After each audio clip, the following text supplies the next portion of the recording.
job is overwhelming. It's election season. There are Arkansas elections next Tuesday, and it's like really stressful right now. Welcome, everyone, to the newest episode of Sass and the Beard. We are excited that you decided to watch this week because we have a lot of fun stuff to talk about, from casino to elections to stinky businesses. That's a lot. It's a lot. It is a lot, and I really like the the excitement, the joy you're bringing, the real determination to talk about these issues. Yeah, it's like one of those 3 a.m. commercials. It's like 1-800 stinky business. That sounds like the devil. Okay. For sure. But we do want to thank our sponsors who are supporting our show, Plant Parlor and Retro Roast. Yes. Good keeping coffee, us, good yes. plants. Special Golden Ass Award goes out this week. We'll tell you at the end of the show. So, yeah. I was going to tell them now, but fine. Oh, tell them now, yeah. I think the Golden Ass Award goes to the Pope County Quorum Court, who we're going to talk about later. So stay in, hang around to hear why. Yes. But first, candidate filing started this week. Yes, this week. So if you want to change the people that are in the Quorum Court for their Golden Ass Award, then you have until the 14th of November to file to run for office. There are some interesting, it's the same people, not that those people aren't interesting in and of themselves. It's just not interesting in the fact that they have no competition. So so these are as of right now, partisan elections that'll be on the ballot in November 2024.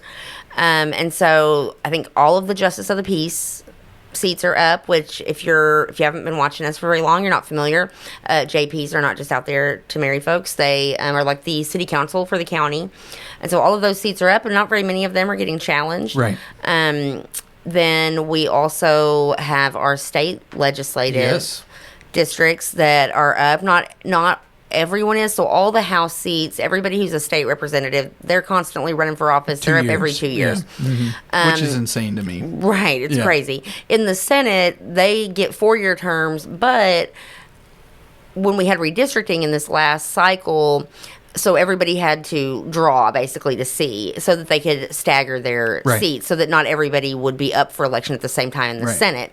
So Senator Brianne Davis from Russellville did draw a short term. She's had the worst luck. So I don't think she's ever had a full 4-year term. It's basically been like being a state representative for her. Yes, she's consistently just had to keep running. Yeah. But during candidate filing on the first day, Monday, there were Democratic candidates who filed to challenge both Senator Davis and Representative Duffield. So that's exciting to see that there's choices on the ballot, right? To me, that's always good for democracy, is that we have choices, even if sometimes you look at these and you go, you know who's probably going to win this seat, right? Just because of money or connections or whatever, but you never really know. And if nobody challenges them, we have no way to even see. They have no reason to really think that they have to be accountable to us if there's nobody even considering the seat. So I think it's great. Well, not only that, if you look at some of the more frustrating issues that have happened over the last few years, the benefit for Republicans is that they've had a supermajority, and so there's been public outcry even from more conservative voters about how some of these things have progressed that were not popular, from the education law that was passed last year or this year. Sorry, God, it feels like it's been several years. Feels like it's been so long. There's been several things that have transpired over the last 4 to 6 years, from tax breaks to just continual issues that if there was not a super majority, if there was true compromise and working together from both sides, it wouldn't have been as upsetting, I think. Yeah. And this is because there aren't people running in opposition to these positions. I think there are plenty of people hopefully watching this who would agree also that a Democratic supermajority would be bad too. Yes, totally. Like a supermajority on either side is bad because then they don't have to work together. There's no need to like compromise or collaborate at all when you can just do it all with your side. You don't even have to have a conversation with the other side. Yes. And that's not good for like the balance of power, right? But I do think it's going to be interesting to see. I'm not surprised that Senator Davis drew an opponent, with the LEARNS Act being the kind of the lead sponsor on that was out in front of it. Expected to see somebody probably file against her. It will be interesting to see how that plays out in the numbers, just like somebody like me who's a nerd and likes to look at the numbers from elections. I'm going to be really curious to see how that plays out with like the teacher vote, the educator vote in this area, if we see that swing some numbers, because there are definitely enough educators either who are teachers who work in a some kind of role in the school district, or who are like you, maybe married to a teacher or close to a teacher, have a kid in the school district. Like that's such a big issue. So I'm going to be very curious to see how that plays out in the actual numbers of the election. I would definitely like to see what her opponent has to say about those issues. I like Senator Davis. I'm not either one saying you should vote for or against, or in the state rep race either. I mean, I love that there is competition. I was someone that ran for that office, so I mean, like to me, I think that there should be at least two. We should be able to vote on voting day for one or the other. Right. Not just be pigeonholed to one candidate. So. Right, and so. If you're thinking about running, if you live in the county, you can file for a Justice of the Peace seat. Those are all up, and they're going to be very important with all the things that just recently happened with the casino, which we're going to get into here in a second. But that candidate filing, like you said, it'll go on now. Today's Wednesday, so we're kind of in the middle of it. It'll go until Tuesday at noon. It stops at noon. And so if you get down there at 12:15, you're not going to get a file. Now, if you're looking at running for city council for one of those seats that's coming up, the filing for those is actually in the summer next year. So those aren't ready for filing yet, but these other ones are. So I want to end our conversation on this with I saw a video recently. Rage Against the Machine was inducted into the Rock and Roll Hall of Fame. And it was mildly controversial because people have felt like they should have been in there for a long time now. And Tom Morello, the guitar player, I know this is way in left field, gave a speech.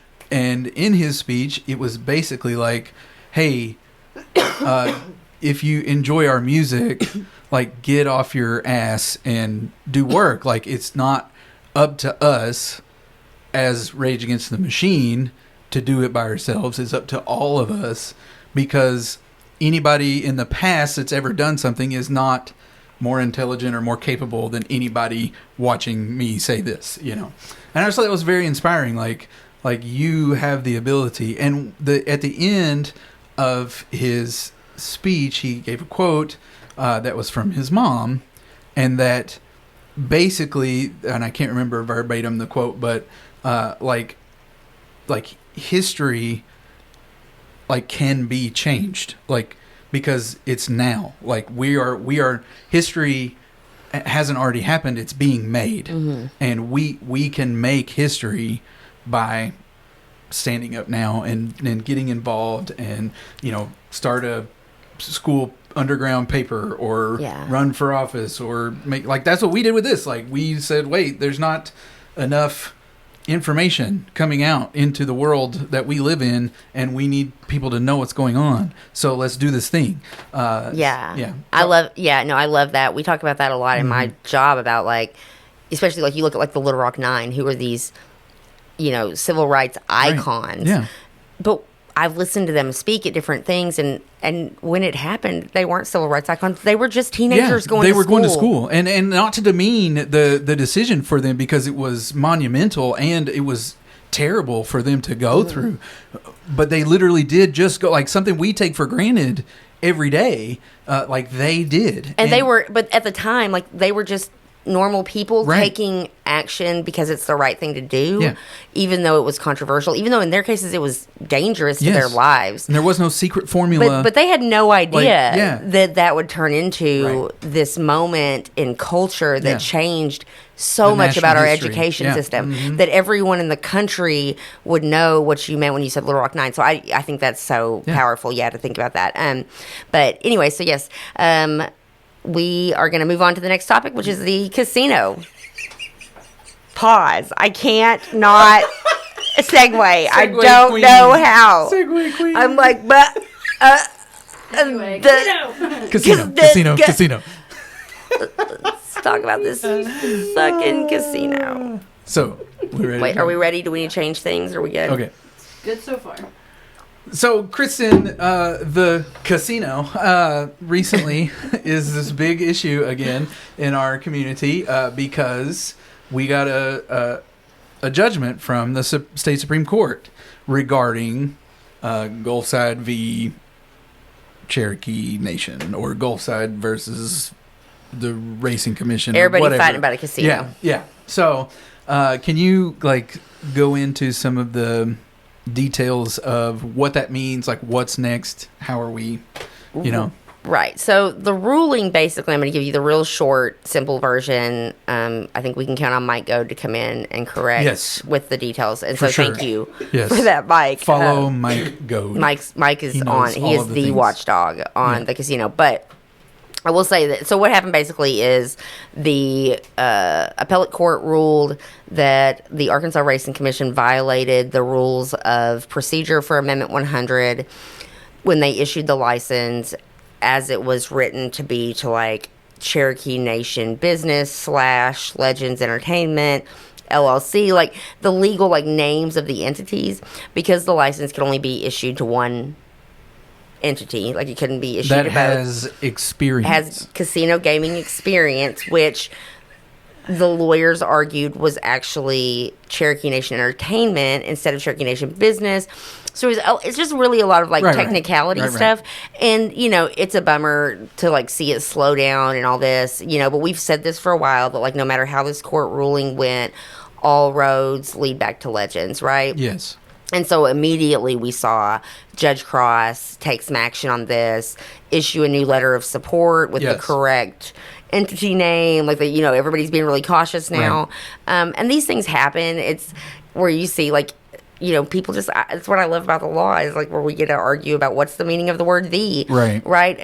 And so we did see all that go on. There will likely have to be a new application period. But so what that does is it sort of opens an opportunity for another casino operator to try to come in and get a letter. Court the court, or court the city, or court Right. the judge, or the mayor, Mm-hmm. Yeah. And so I don't think anybody has really doubted that Judge Cross was going to be a loyal supporter of Right. Cherokee Nation Legends Resort here. I think that's been pretty clear, and he seems very much to be the kind of person that once he says something like that, you're not going to see a change, right? Yeah. He just definitely doesn't have that vibe. And so I think everybody's felt really confident about that. Well, then there was a resolution put forth to the quorum court that said basically the quorum court would agree to not get involved. Right. We're not going to hinder this decision. That we're not going to issue a letter for anybody. Yeah. For anybody. Not for Legends, not for... Right. So that kind of was meant to appease both sides, right? If you're Yes. anti-casino, nobody's asking you to issue a letter that's against your conscience. If you are pro-casino, then there's already a letter issued. Right. Just stay out of it, Yeah. right? And so the quorum court meeting happened. There was lots of, back and forth with the usual suspects that show up to be on both sides of this issue. Gulfside showed up. Cherokee Nation had people there. Just everybody's there. The sore loser crew was there. Everybody is there. But ultimately, the quorum court, especially some of these newly elected folks who were not in office. Right. When all of this went down the first time, are well, wait, maybe we should. Could we take a look? Maybe we should revisit this. Yeah. Maybe we should open our own thing back up. Maybe we should have a new process. You know what I mean? And I do get it, from their perspective of being a lot of people were really unhappy with how things went down the first time. I mean, we were here for it, right? Yeah. even if you like how the result came out, people were upset with the process. Right. You know, City of Russellville still isn't a part of the economic development agreement, Yeah. right? And that's a result of the previous mayor. We have a new mayor now, you Right. know, so maybe there is this like argument that, oh, well, then they could renegotiate. But I think that the flaw in that logic is that you run a real risk of harming this relationship with this partner over the like desire to want to flex your political muscle. Yeah, like we hold all the cards now because this thing has been reopened, and so let's, you know, punish or get more out of, you know, just squeeze harder to get more from this entity that, in my opinion, has been very gracious. Listen, I would love if the city of Russellville could get a year's worth of their general fund budget, but we didn't get that opportunity, you know. And there's annexation. Like, the other cities aren't going to be able to annex the property and get the full sales tax value. So, like, we are, in 2 years we'll make the money back. You know what I mean? Like, that to me, I don't want to change that. It would be nice to have had it in the original agreement, but it's a lot of money. You know, it's like $16 million. Yeah. And that's too much to ask. Like, it's too big of a squeeze. And Cherokee has already spent a considerable amount of money in this community. Like, I just feel like we are looking a gift horse and punching it in the face. Well, you know? I think it's that same kind of old mentality that has plagued Russellville and Pope County of not being business friendly. Like, people look at Conway and they go, why have they had so much growth? Why have they had, and it has a lot to do with their like culture about bringing in business. And their closeness to Little Rock. Yes. But there are issues with like Russellville's reputation for how we treat businesses that want to come here. Yeah. And I think that this is something that very much keeps that same mentality alive. And I think it's harmful in the sense of like, just imagine if like the city, right? So like if Americold, you know, they built that big building out there, and if what they had come back, if when they'd come to like negotiate that, if y'all had been like, well, I mean, we're a new council now, so like, I don't know. We're gonna need you to build us a splash pad. Maybe we just want to start over. Yeah. Or like, maybe we can talk to, you know, Tyson. You know, right? And, maybe they want that property, and I don't know. Yeah. I think it's just a fine line to walk. I don't because it's gambling, right? There's this stigma attached to it, and we're all like, we're gonna do whatever we can to drain them dry, because they're gonna drain our community dry of all these. You know, like, I'm just done with it. Like, I'm done with this like uber self-righteous group of people that.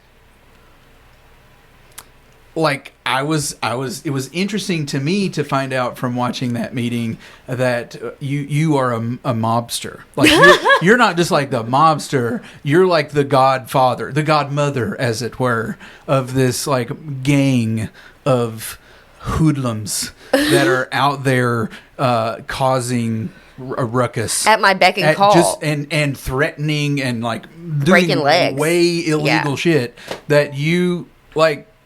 Like, if you did, though, like, you would be in jail, you know? Right. And, like, so, if that you did it at the behest of Cherokee Nation, like, this group that they've literally done, it's like they were trying to make it look like there's this fear that everyone is worried about coming to our town, you know? I know.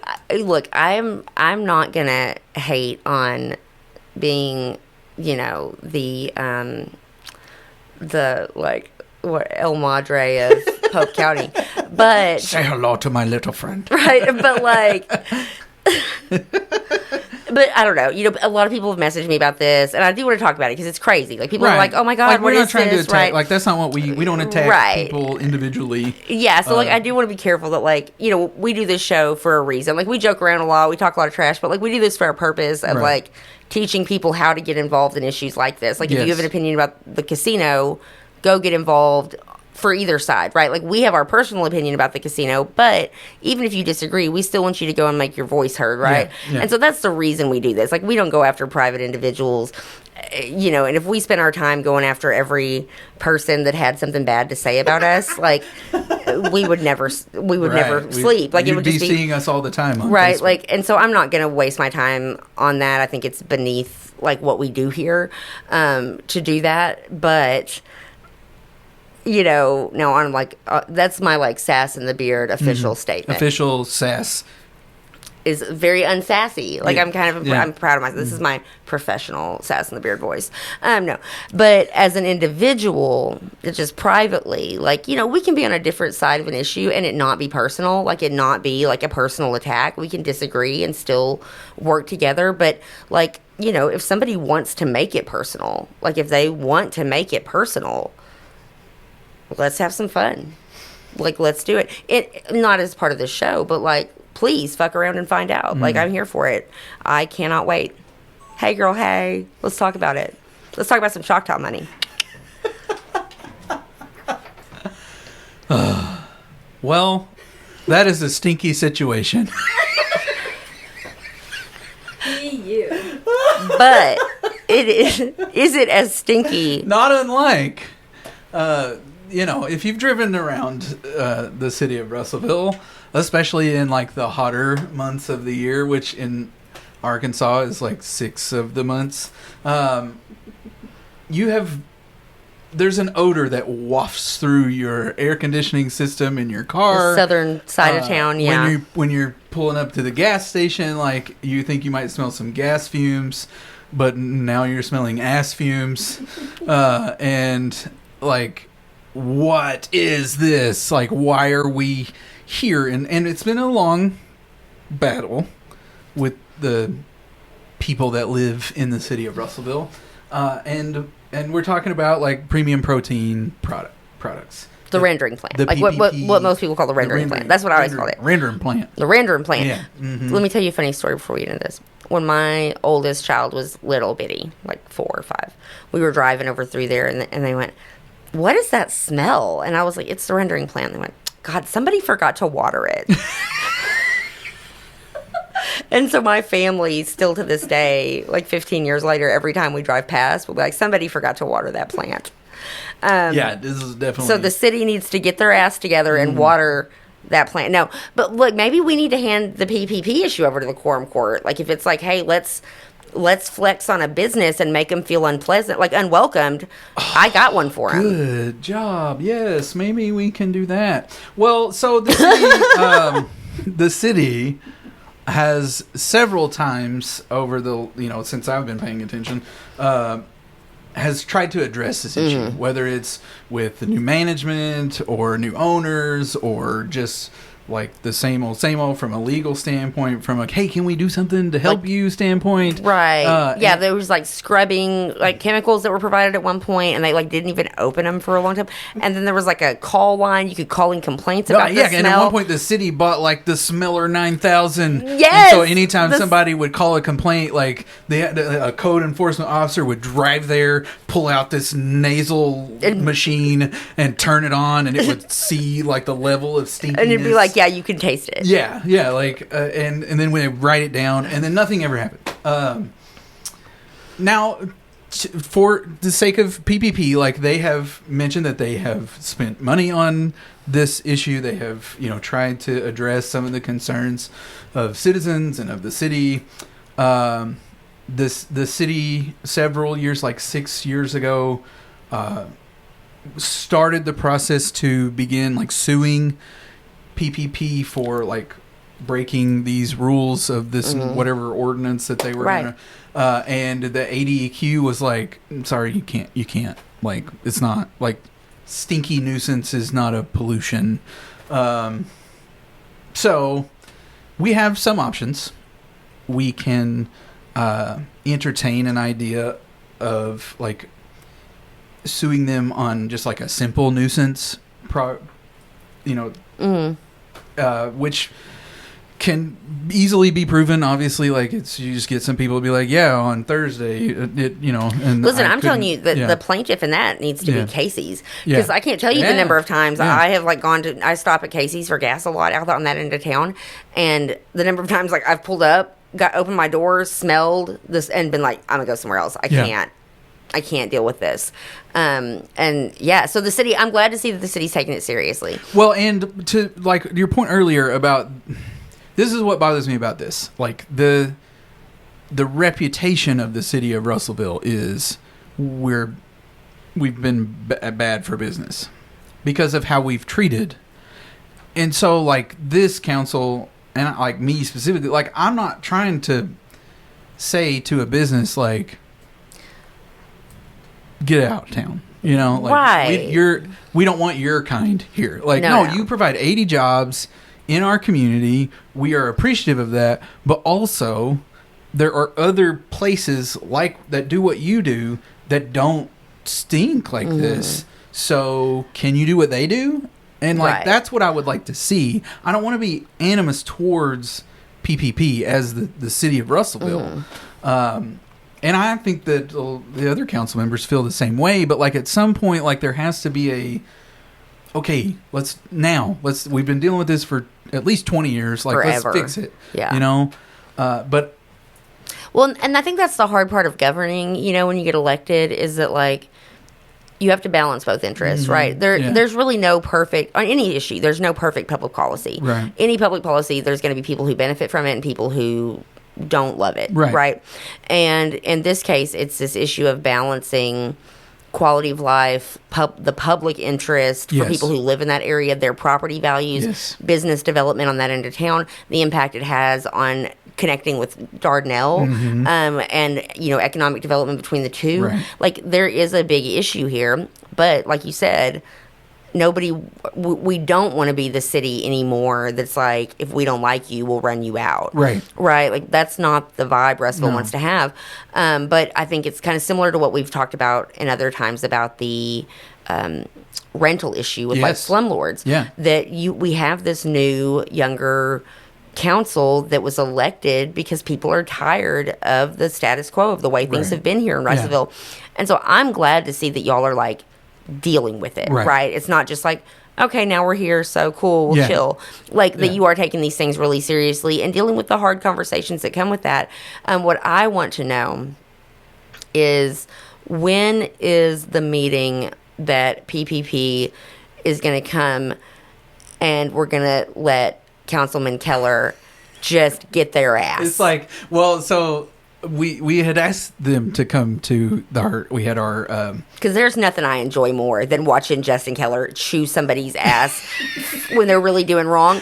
And honestly, he's like the nicest guy. Oh my god, he's so nice. Honestly, it's like, even if he's like, hey, you did a great job, I'm like, I'm sorry. Wait, like I feel great job, like sarcastically. Like, did he just get on to me? Like, yeah, no. It's but he I do appreciate. I joke around, but I do appreciate somebody who will speak up and say the things right. Like that is important. Yeah. But so they didn't come to the agenda prep. They didn't. And it was like there was, we could maybe have it like a public, like a wrestling match, like we talked about state rep. Oh my god, listen.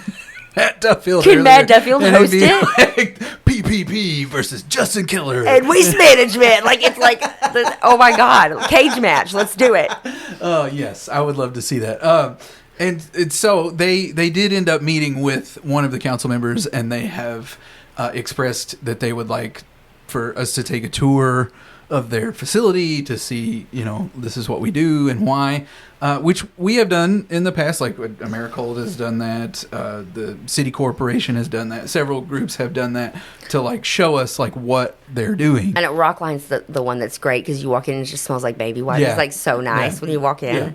So what I would like to see. You're not going to do that at P-P-P. You're not going to walk in and be like, no, I'm.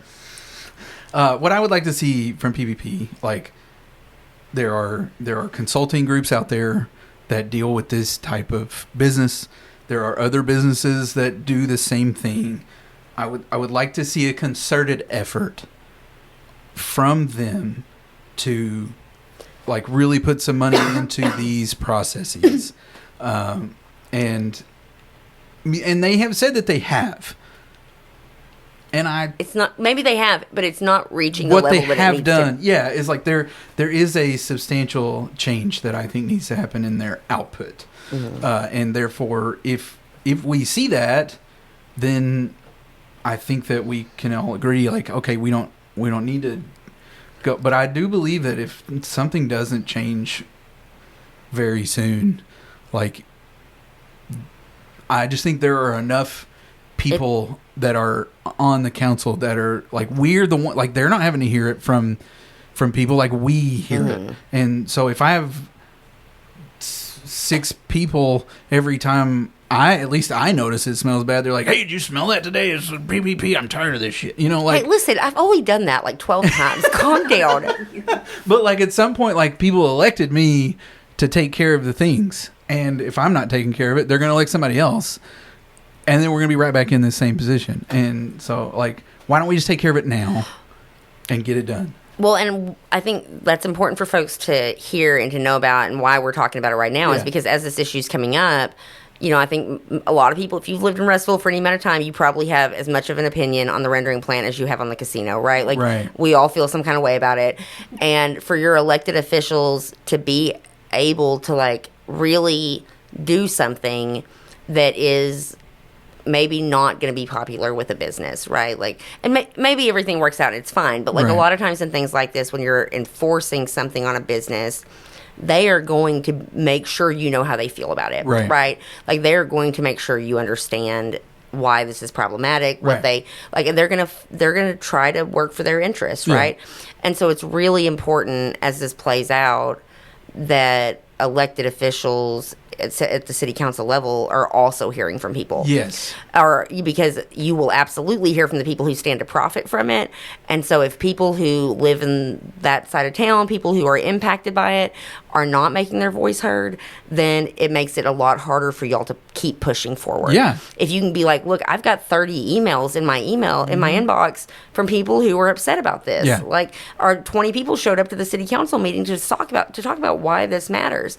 Like, that stuff has a big impact. Yeah, last night there were, it was a packed house in the agenda prep meeting, and agenda prep's never full. It's usually like the city employees, you know, and so like, or the directors of each department that have to be there. Well, I mean, I did advertise that there was going to be a wrestling match with Justin and Waste Management. Like, I mean, I might have spread the word. I'm sorry. That makes sense. That's why you tracks. Yeah, like Hacksaw Jim Duke. You know, like okay, that makes more sense now. I didn't get beer thrown at me, but I thought they were going to. Listen, that's for when we have a meeting about the entertainment district. Yes. So people can bring their drinks and then throw them at you. We were talking about, this is a total aside because we're mostly done. But last night at the city council meeting, we were discussing there's a change in philosophy between previous mayor and council to current mayor and council. And I don't just mean like the last one, but like generations. For like 20 years, there's just been this philosophy of like, we're going to acquire stuff and then we can use that stuff for city purposes. And so that's why, like, downtown, in that city block area where the city offices are, like, there are several buildings, like the fire station, that old church, there's another building, the Carve building, like the goal was to acquire that whole block. And I don't know why that was the goal. I don't know that it, like, maybe at the time it made a lot of sense, but we just created an entertainment district because we want to increase the empty build, like we want to fill the empty buildings downtown. Yeah. We want businesses to come downtown. So why are we holding on to empty buildings? And so I think it's taken a while for like some of the longer city employees, maybe even like the city attorney, to just like wrap their mind around, like, we're not them. Right. Like, we want, that may have been a goal that the city had, but like now, like, we have this empty building that we can use to. You've been elected to decide if that's still the priority. Yeah. Because, I mean, that's part of the job, right? You have to be, like, you know, agile and, like, make decisions based on the information you have in front of you now. Right. So. Like, we shouldn't be beholden to the previous leaders' decisions. Right, because something that made sense for Russellville 20 years ago may not make sense now. Like, things change. Yeah, absolutely. And, you know, it's interesting to me, like, all across the country, all across the world, and those types, you see those types of changes from generational change to societal change to cultural change, and they're all coming in ahead, like, right now. And to be a part of that is really cool. It is really in my cool. opinion. So, yeah, I know. Could you imagine, like, 20 years ago, if you were telling us that, like, Russellville will have restaurants downtown that serve alcohol. There'll be an entertainment district where you can walk around the drink. We'll have concerts. We'll have, like, I would have just been like, yeah, sure. Now, okay. I would not have been, because I encouraged my dad to move our family business downtown in 2003 or so, which, 20 years ago. Fine. Because, like, I had hoped that would be the case, and we did, and now we're here. So Nathan told us it was a good decision back then. I don't ask me what's going to happen 20 years from now, though. So can you imagine? No, I can't. That's for my kids to figure out. I'm trying to do my best to make it so that they'll be there here will in 20 literally years. still be people being like, how do we get rid of this casino? No, there'll be people here be like, they just spent all that convention center money. We're still paying for that convention center that we never got. God. Yep. Fun times. Yeah. So, hey, thanks to Plant Parlor for sponsoring this show. Thank you for watching. Please share this video with your friends and let them know what's going on locally in the River Valley in politics and such. And we'll see you guys next week.